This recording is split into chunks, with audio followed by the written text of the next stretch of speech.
Welcome back for another book review. Today we are talking about Meditations for Healing by Larry Moen. So I'm recording this on my phone because I had it recorded and ready, and then the software that I use keeps crashing, and I'm tired of fighting the fight.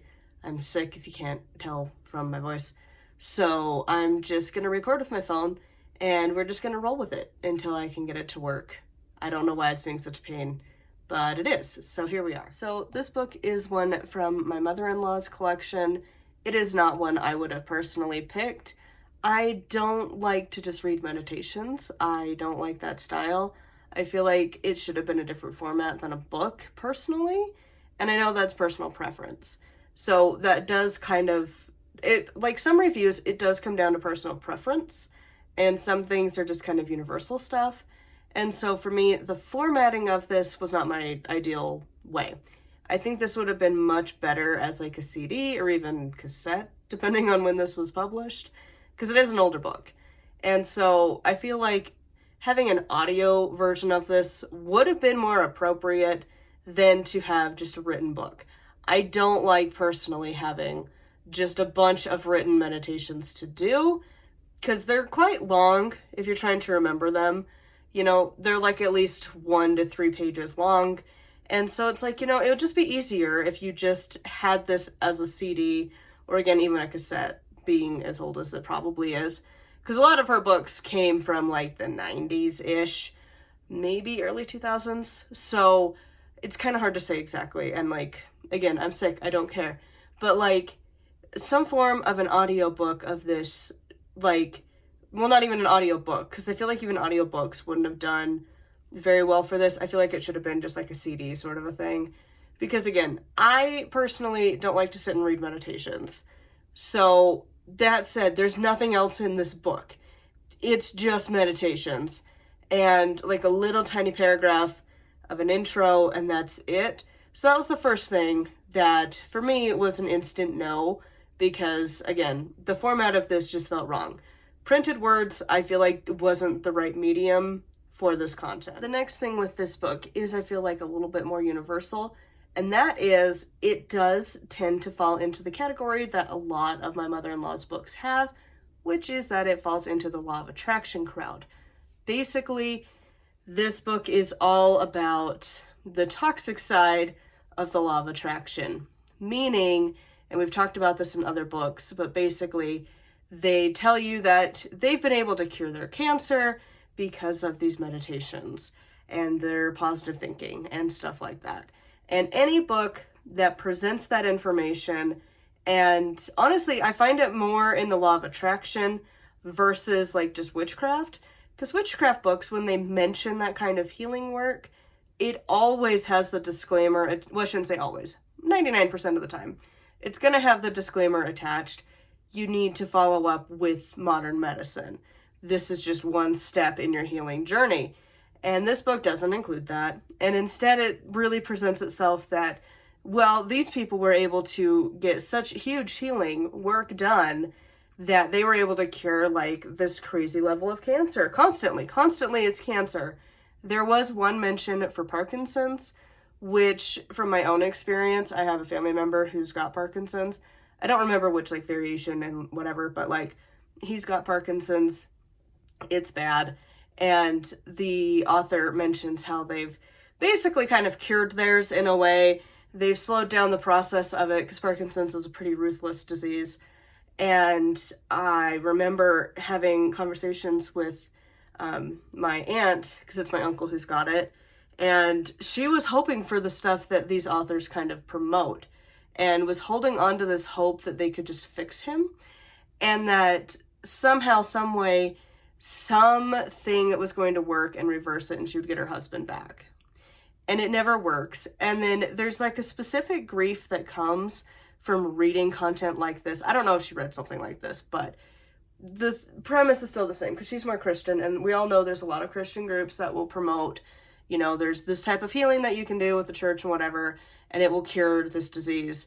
And the thing is that when it doesn't work and you have that crash and burn, it hurts a lot worse, because you've been holding on to hope for so long, and then you realize it's not going to work. And when authors promote themselves, look at what I've done. Look at how great. It feels like a salesman pitch, and it feels like a pyramid scheme. It feels like an MLM.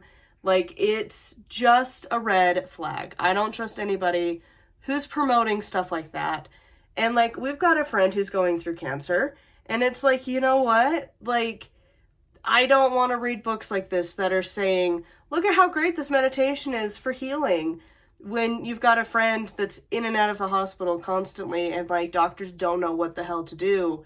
Like, there's a time and a place to say that healing works, but when you pull the guns for, like, the big issues, it's just a red flag. And again, they're not even encouraging you to do this alongside your chemo treatment. It's not encouraging you to do this alongside, like, the medications for Parkinson's, and to do the other exercises that they recommend to try and, you know, prolong the inevitables with some of these diseases. It's, no, I've cured it with this meditation. And look at me and how great I'm doing. Like, it's just my own personal ick.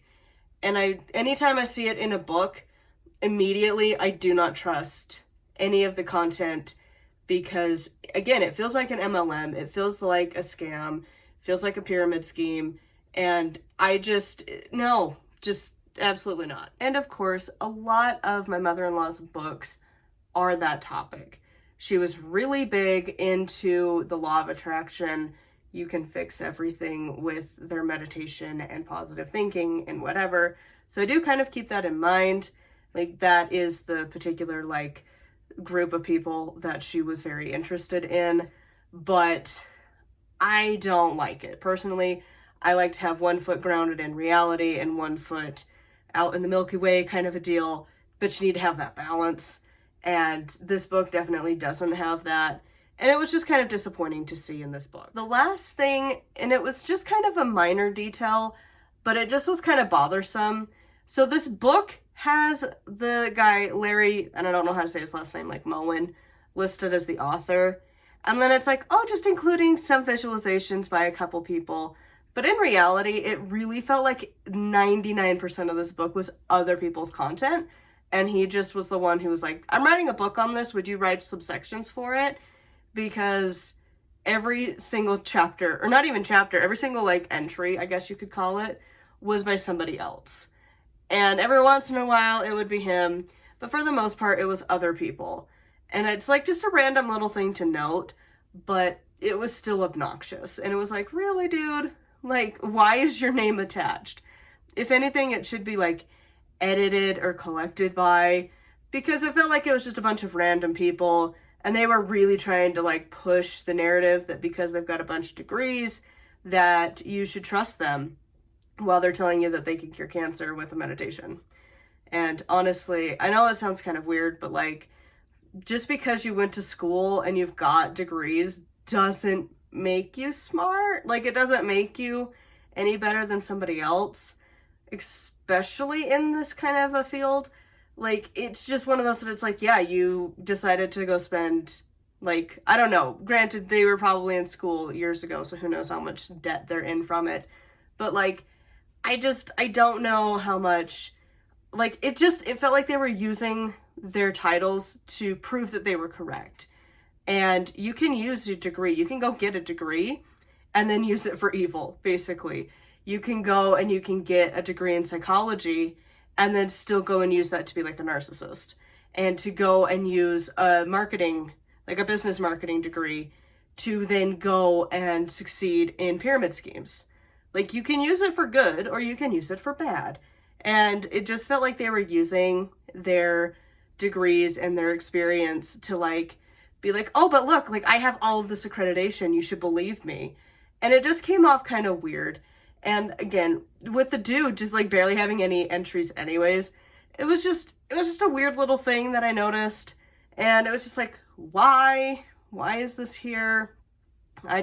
Obviously, I didn't love this book. So anyways, that's going to be it for this book review. I would love to hear your thoughts on this one in the comments down below.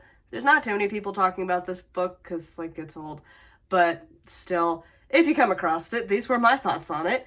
And I would love to hear yours in the comments down below. Even if you haven't read this with the points that I've brought up, I'm curious if you find it in other books. Are they kind of red flags for you? Or like, how do you process when you find this in books? You know, where it has their author name and then it's just a bunch of other people putting in the entries.